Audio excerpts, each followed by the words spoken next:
Hi, I'm Victoria Rogers, and I work with the Northeast Lakeview College Math Department, and I'm currently a UTSA PhD student with the ILT department. And I am co-presenting today with Melissa Mifflin, and I am also getting my PhD in interdisciplinary learning and teaching with Cognate and Early Childhood. And I'm also currently a graduate research assistant as well. And today we are actually going to be presenting on how STEM is possible and how we can transform the praxes within our classrooms. Ooh. Let's go over the learning outcomes real quick. We have 4 of them. The first one is to gain an understanding of education within a historical context. The second one is to understand a positionality of education as it relates to political, theoretical, and statistical contexts. The third is to inform techniques used to integrate STEM knowledge and curriculum within educational praxes. And the fourth is going to be kind of an all you thing where we're going to have you guys apply information gained with current praxis. So as we're going through the slides and we're talking about all of these different factors, I want you to be thinking in the back of your mind, how can I apply what I'm learning today in the classroom?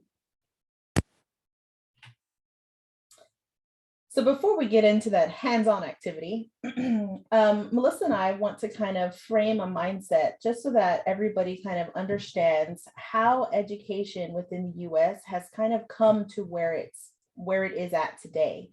And some of those factors that have kind of transformed the way we see education are due to political factors. And so one of the historical moments that our country has gone through is the Civil War. And in 1865, the Civil War ended. And because the Civil War ended, we had an addition of the 13th Amendment, which abolished slavery. And in that abolishment of slavery, it caused the United States to become reconstructed. And within this reconstruction, we have a lot of assimilation going on. One of those groups of peoples was the Native Americans. And then we also have a lot of promises broken to our former slaves, which are the Black people that lived in the US during that time. And because of the Reconstruction era within the US, we ultimately moved into kind of a Jim Crow era, where these laws kind of kept slaves in some sort of indefinite servitude. And because of that indefinite servitude, this ultimately led up to an infamous US Supreme Court case, which is Plessy v. Ferguson. And in this case, a lot of people remember the constitutional sanction of separate but equal, which became constitutionalized and legal within the US. This ultimately framed a mindset of how can this be if, the 13th Amendment abolished slavery and yet we have this separate but equal notion. So it didn't make a lot of sense. And so in 1954, we had another Supreme Court case of surface, which was Brown v. Board of Education. And this is definitely infamous for any public education realm within the country, because we have this now integration of white and Black students within all public schools. Even though this Supreme Court case integrated white and Black people, this still didn't mean that discrimination wasn't happening, because it was. And so after Brown v. Board of Education, we enter into the 1960s. And in the 1960s is when we start to see more advocating for a more multicultural, diverse educational school system. And so we do see the end of Jim Crow within this time period. Because a lot of people still today don't necessarily understand, well, what does a multicultural education mean? I don't get that. It's where we as educators and as people are welcoming all sorts of types of people and living amongst each other together, but also learning from our different cultural differences and backgrounds. And so that does ultimately lead, during the Bush administration, we have the No Child Left Behind Act, which came about in the early 2000s, I believe 2001 or 2002. And so in this era is when we start to see a lot of standardization and kind of this one size fits all model within our public school systems. And we see, the common tests, right? I know I remember I took TOS, then TAX, and now we have the STAR test. So we see this huge emphasis within education of standardization. And part of that standardization kind of stems from the history of education as well, with the theoretical factors. So we're going to talk about two different types. The first type is going to be called transmissive, also known as the banking system. And we see a real big push for this with Taylor's Principles of Scientific Management in 1911, which is also going to be the time where we have the Ford assembly line pickup. So we're seeing this business model of efficiently making vehicles by breaking it down into piece by piece. So it's not that one person becomes an expert in everything. It's that each person is able to complete a certain task specifically and robotically over and over again. And that's kind of the business model was perfect. And so it's like, well, we're just going to copy it and it's going to be part of our education system. So we see this with block scheduling, where you have a specific time for a specific subject. And in that time frame is when you teach that subject and that subject alone. This also gives us the ideology as the teacher is gifting the knowledge to the students. So as a teacher, I know what's best and I'm going to teach you what I know, and the students are passively learning. This is also a linear lockstep learning. In pre-K, we have the pre-K guidelines, kinder through 12, we have the TEKS, the Texas Essential Knowledge and Skills. And so each grade level is responsible for covering those standards and those standards only. And it's very, like it says, linear lockstep learning. This is a one size fits few, but is taught to all sort of teaching. And then in this image, we can see kind of this idea of the teachers above the students dumping this knowledge into their heads, and the students are passive learners. They're passively receiving the information, the content. They're not synthesizing, they're not interacting with it. They're just getting it, regurgitating it out. The next type is going to be called the participatory or dialectic pedagogy. And this is an integrative approach to learning. So we're thinking about taking the subjects and everything and just molding it together. John Dewey believed in hands-on approach to learning, where students don't learn well in chunks. And so he kind of pushed this new sort of idea of learning. This is also a teacher-student relationship, is an open dialogue. So we have this idea of not the teacher above the students gifting the knowledge, but we have, think about like maybe sitting in a circle where everybody is participating in the learning and everyone is participating in contributing knowledge. So this is where both the teacher and the students are learners. So it's not the one way. It's not this whole idea of like a lecture, listen, do, and tell. So with the history of STEM, something that really pushed this started in 1957 with the launch of Sputnik in the race to space. And the United States was like, oh, we need to like, we're just like sitting here doing nothing. We really need to figure out how we can, become better and know more.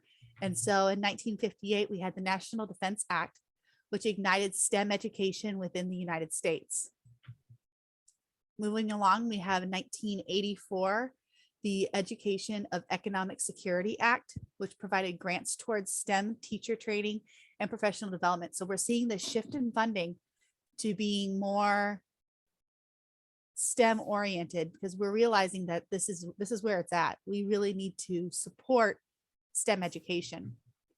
And from 2007 to 2017, there were also various educational acts. So the Continual Implementation of Educational Policies acts to support STEM education and also STEM jobs. Now, thinking about the history of STEM as what STEM is, science, technology, engineering, and mathematics, at first it was taught where you're teaching one of the 4 subjects. So if I am a science teacher in a science lab, my students come in, I teach them science, I'm a STEM teacher. Or I'm a math teacher and my students are working on their times tables right now by doing those times table tests that we remember oh so lovely. And oh, I'm a STEM teacher. And it's like, no, the way it is now is there's this movement, this shift to not teaching one of the 4, but to integrating the subject. So this whole idea of integration of subjects is what STEM is considered now. It's more of a pedagogical praxis. And so kind of moving forward from this integrative pedagogical practice within STEM, it kind of makes you wonder, well, how did we get from where we were and how did we get to that?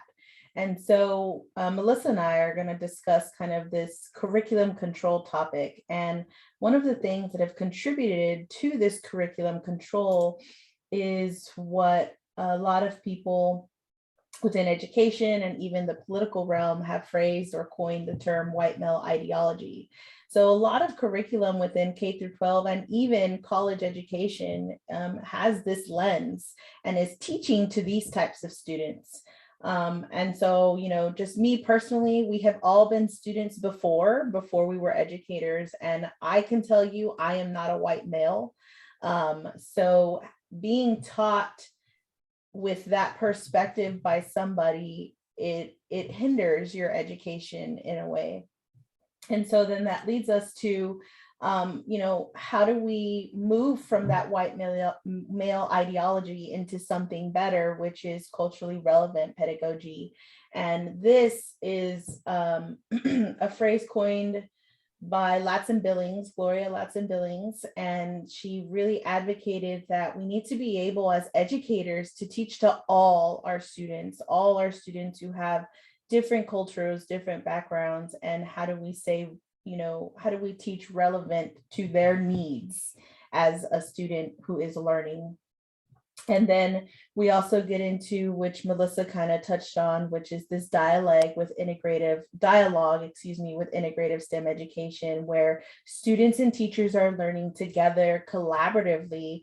You know, the teacher is learning about the student and the student is learning, you know, the content that the teacher is preparing for the day, etc.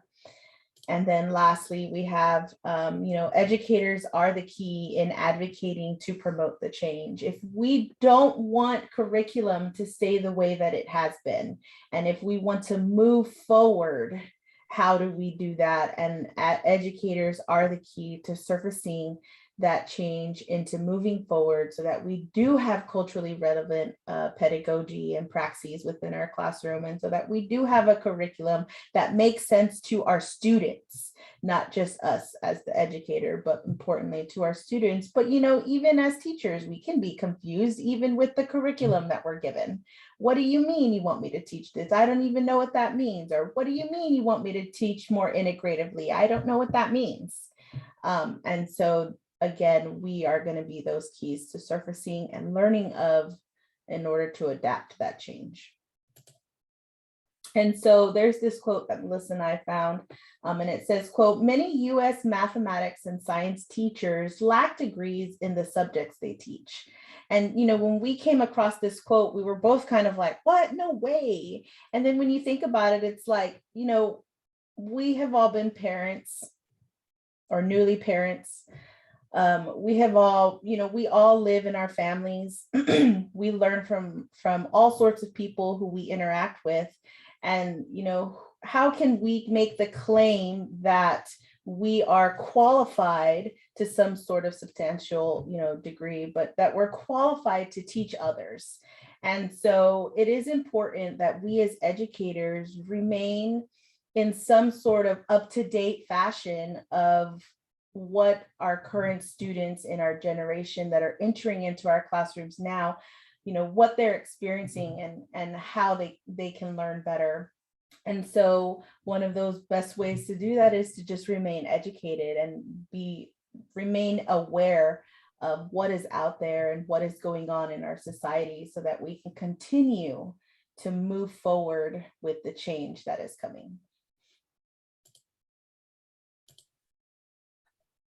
So now we're going to look at the Texas student demographics for 2020.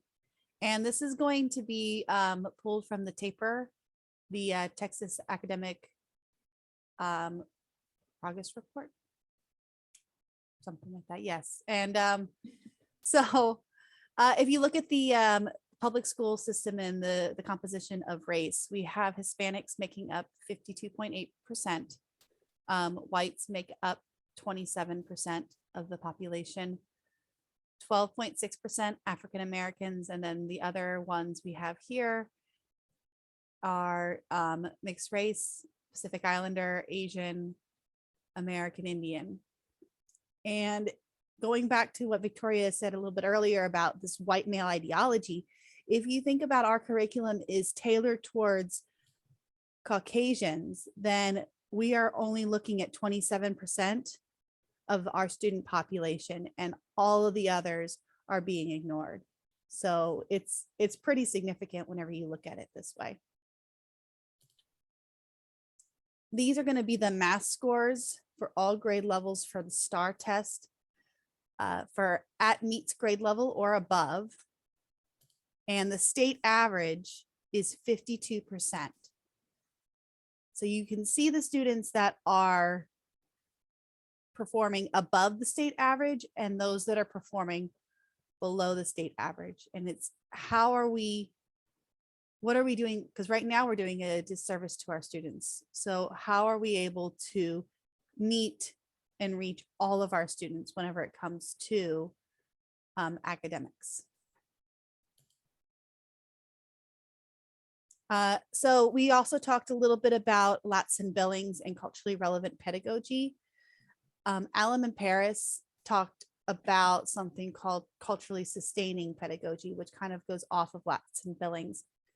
And this quote says, "The purpose of state-sanctioned schooling has been to forward the largely assimilationist and often violent white imperial project, with students and families being asked to lose or deny their languages, literacies, cultures, and histories in order to achieve in schools."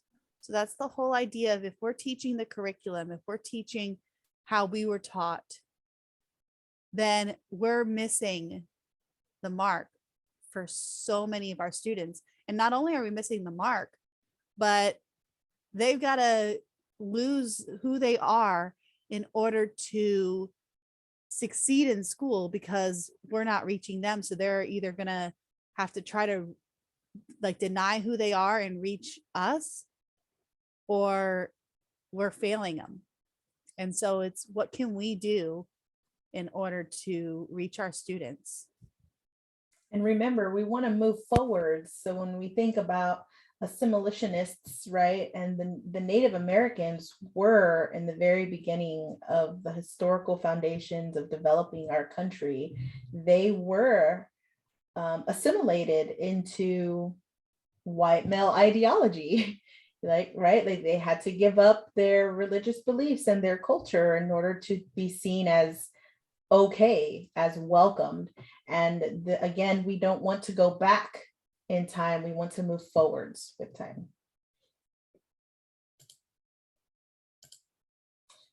So there are some theories that Melissa and I would like to share with you all that are very relevant to helping us with moving forwards and integrating more dialectic practices within our classrooms. And one of those is the human development theory of Vygotsky.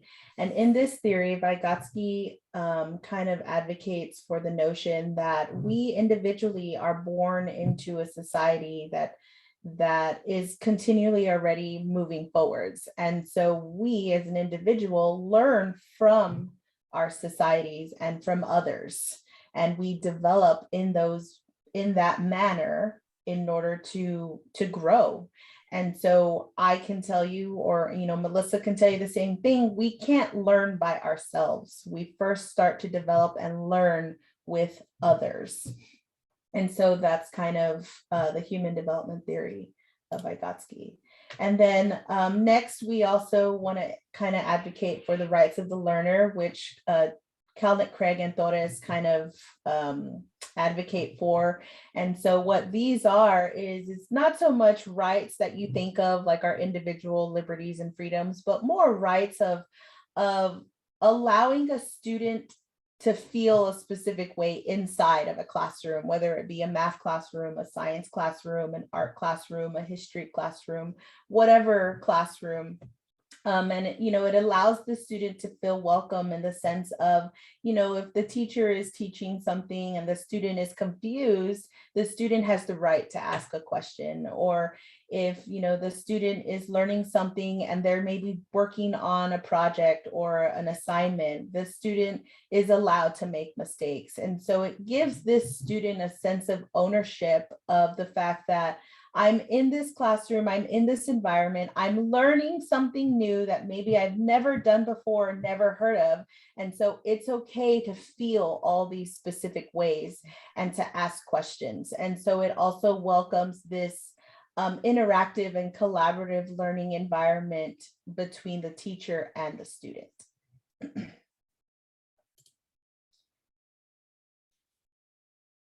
And so it kind of comes to this last theory that Melissa and I are going to inform you all of is, with being an educator and knowing and learning these different praxes and adapting them into our own models, we also need to be aware of what's going on beyond the classroom, meaning maybe at a higher level, at administrative or even a political level. And with that comes how educational policy is sometimes implemented and brought about into our classrooms. And so the learning mechanisms for diffusion model of Berry and Berry, there's 5 different models in which policy is sometimes adopted.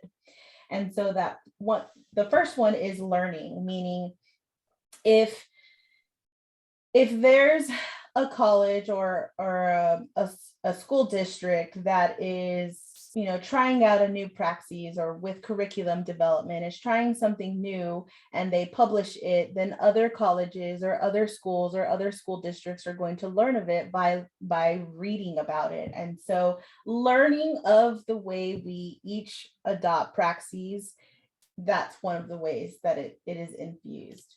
Another way is competition, right? In the United States, or even as humans in general, we love competition. It's healthy sometimes. And so, when a new praxis or a new mandate or a new policy is pushed, sometimes schools will like to adapt that policy super quick to say, oh, I did it first. And because I did it first, now everybody else is going to do it because it was successful for me. So we have this competition nature of implementing policy. We also have imitation, where if one college sees, or if one school district sees that, hey, this worked for you and it was successful, tell me about it so that I can literally do everything that you just did, and hopefully I have just as much success. Hopefully is the key word. And so we have this imitation model. And then next we have coercion. So sometimes our administrators or even policy leaders, or not policy, political leaders, try to use their power in a manipulative way. So we have this coercion of how policy is implemented. And this definitely is not the way to keep people happy. Nobody likes to be forced to do something they don't necessarily agree with. But this is definitely how policy is sometimes implemented. And then the last model that Berry and Berry discuss is normative pressure. And, being pressured into doing something that you don't want to do is definitely not healthy. But at the end of the day, this is a reality. And this is how policy is sometimes also implemented. And they call that normative pressure. So these are the 5 LMDs of Berry and Berry. And again, you don't have, I'm not saying you have to be a policymaker or, become a politician, but as educators, we should be aware of how policies are being created and how things are being implemented because they affect us directly. They really do. Definitely. And you got to make sure that you're getting in there and listening and seeing how things are being done, because if not, they'll be done to you. So next, we're going to talk about STEM education and transforming teaching and different ways that we do this, or we recommend. These are our recommendations. The first one is going to be teacher preparation. So how are we preparing our teachers for the classroom? So thinking from the tertiary education programs. So how are we preparing pre-service teachers? And then also in the classroom. So what kind of supports are we giving the teachers that are currently in the classroom? So what professional development is being used? We need to be aware of how to teach students from diverse backgrounds when covering content. So it's not just, okay, I'm a science teacher, making sure I understand the content, but also how am I able to reach my students that I'm teaching? So that's also something that needs to be covered in tertiary education and also professional development for those in the classroom. The next is going to be integrative dialectic pedagogy, which is kind of what we talked about when we saw the transmissive versus the integrative approach to learning. So this is going to be not the left side of the column, but the right side. So not block scheduling. This is going to be encouraging conversational learning between the teacher and student by use of integrating the subjects. Lastly is the whole child-centered instruction. So as a pre-K teacher, this is something that I think that we do really well in early childhood is we focus on the whole child. We don't just teach content. We also teach those social emotional skills, and we teach our students. And I think carrying that through the grade levels is going to be very powerful. So this is going to also be the cultural continuity. So we're focusing on the cultures, diversities, and languages of students before the content and standards. It's important for us to reach our students and get to know our students before we just start throwing the content at them. We want to talk with them, not talk at them. Correct. Absolutely. So we're saying that STEM is possible. The goal of education is to inspire students for their own journey of personal discovery. So whenever we have these students in our classrooms, how are we reaching them and supporting them and nurturing them to become who they are meant to be?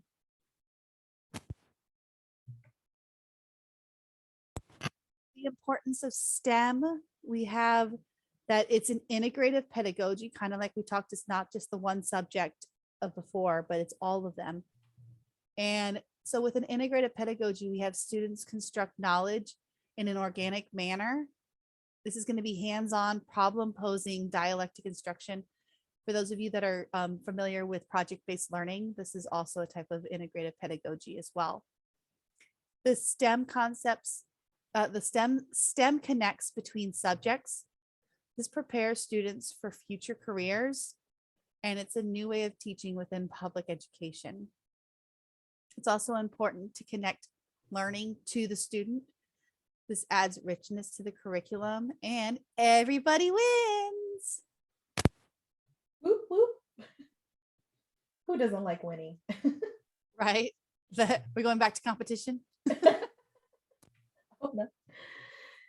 So again, if we want everyone to win, the overall goal and ultimately is the last step is going to be up to us individually and collectively. And so we do need to take action. And so kind of like we've previously mentioned, knowing is not enough. And being aware is definitely the first step. But again, knowing is not enough. Educators are going to be the voices that represent our students. We are going to be advocating for our students when we can approach our department chair or our superintendent or our district leader and say, look, these are what my students are struggling with. We are the ones that take what their struggles are up and be those voices.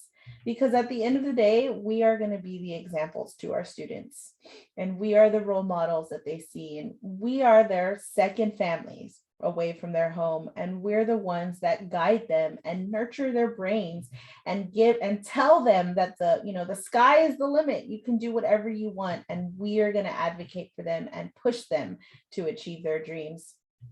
And so at the end of the day, we have to take action, because taking action is going to change our realities. And if we want to transform our classrooms, we have to take upon ourselves all of these praxes and try to integrate them and be more creative so that we can change the realities within our public education school system, because that's going to be what we should strive for.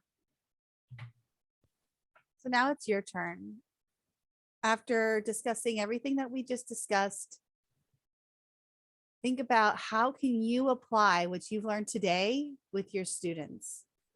So even though tomorrow's not the first day of school, I like to say that Monday can be the first day.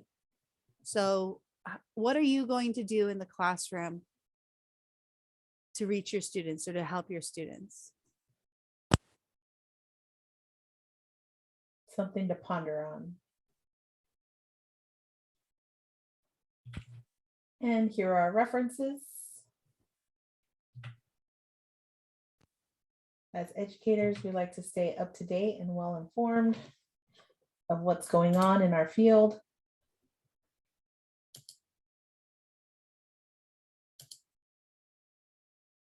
Thank you. And if you have any questions, just remember, I do work for Northeast Lakeview College, Northeast Lakeview College's math department. I can say that sometimes.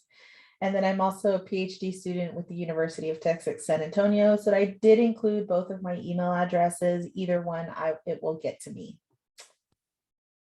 Thank you. And I'm a student and a graduate research assistant at UTSA. So you can reach me at my UTSA email or my Gmail account. Thank you guys so much. Thank you. See ya. Bye.